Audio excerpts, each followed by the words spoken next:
JD Vance was giving a campaign rally / press briefing today in Michigan, and he mistook the Secretary of Energy, Jennifer Granholm, for the Secretary of Agriculture, Tom Vilsack. Senator Vance, thanks for taking my question. I'm Janice Heisel with the Epoch Times. And my question is, we do hear about costs of energy relating directly to grocery costs being up. What other steps besides drilling can the Trump-Vance administration take to lower those grocery prices for people? Fire Granholm! That's right.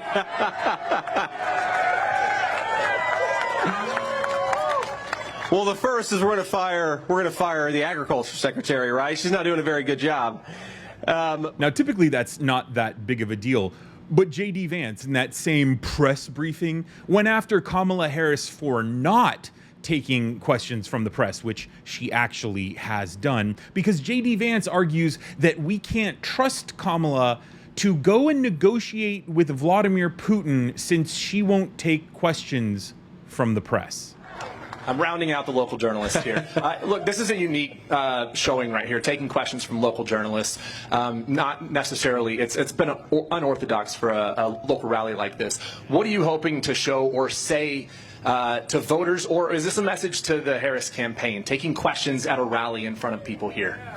Look, it's a message to everybody that if you want to be the American people's vice president, you ought to answer their questions and try to earn their vote. It's really that simple.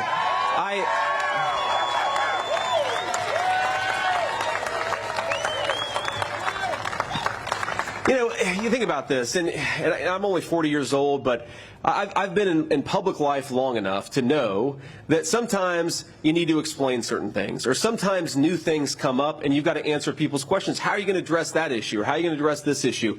You have got to stand before the American people and answer tough questions if you want to do this job. And it is scandalous that Kamala Harris is running from the media, but more importantly, she's running from the American people. That's a disgrace. I've never seen a presidential campaign in the history of my life where a person is asking to be the president of the United States, but she's afraid of you guys. Now, look, I'd say that some of you, I think, are perfectly fine journalists. Some of you, no offense, are fake news. But whatever your background in journalism, if you can't answer questions from the media, do you think you're going to be able to take on Vladimir Putin or Xi Jinping?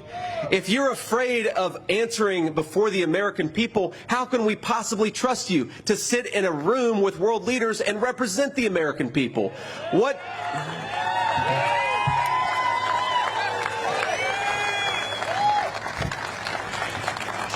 And I think what it shows is fundamentally Kamala Harris has no vision. She has no policies. Go to her website. Ask yourself, what is it that Kamala Harris wants to do for this country? And the answer is she has no idea. None of us have any idea. What Kamala Harris is going to do for the American people is exactly what she's done for the last 3.5 years, which is fail. So we cannot give her a promotion. We've got to say, you are fired. God bless you all. The guy who is tanking in the polls, the guy who has a net negative favorability rating, he wants to criticize Kamala Harris's strategy.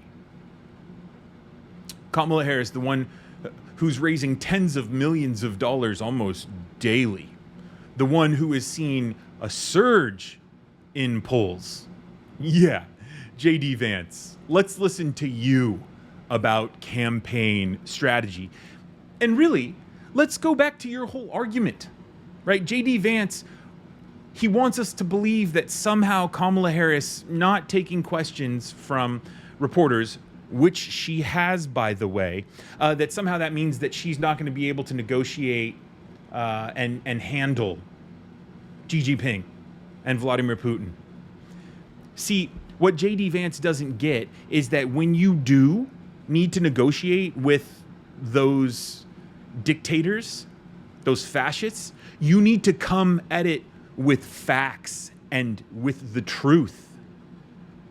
JD Vance, you can't go mistaking people because it could lead to the deaths of Americans, right? And that's what JD Vance doesn't get, is that Kamala is trying to win the trust of the American people by knowing what she's going to say.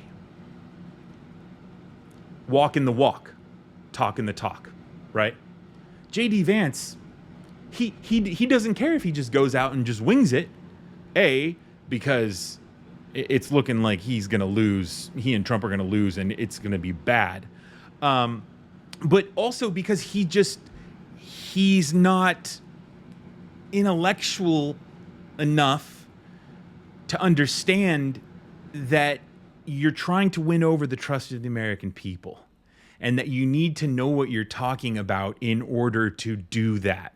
So when you go and one of your buddies from the audience yells out, "Fire Granholm," and you go, "Yeah, we're getting rid of the Secretary of Agriculture. She's done a terrible job."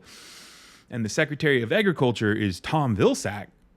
Well, JD, it looks like you don't know what you're talking about.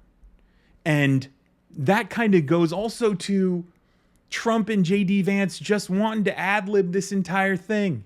And they just want to be the cowboys who, the Yale graduate cowboys, the Wharton School of Business cowboys, the furthest thing from a cowboy. They just want to walk up and, "Hey, I'm going to take care of, there's a new sheriff in town." And meanwhile, Kamala's like, "Excuse me? I don't think so." So JD Vance here, yeah, it's a simple mistake, but it means a lot more, especially when JD is trying to paint Kamala as the one that we can't trust negotiating with Vladimir Putin. Kamala, can't trust her. Right, my MAGA friends? He's just talking to the MAGA base, and they're not growing any voters. Meanwhile, Kamala is going to be on a rampage in the weeks before the election. She's going to be given press conference after press conference, speech after speech, talking to journalists, giving interviews. So JD Vance and Donald Trump now, this whole line of attack is just going to be really pointless, because Kamala is going to be out in front of the people. She's going to win over our trust. We're going to believe the things that she says because she's going to know what she's talking about. And JD Vance is going to continue this, "I'm a Midwestern Yale graduate gunslinger," and he's just going to continue to shoot himself in the foot.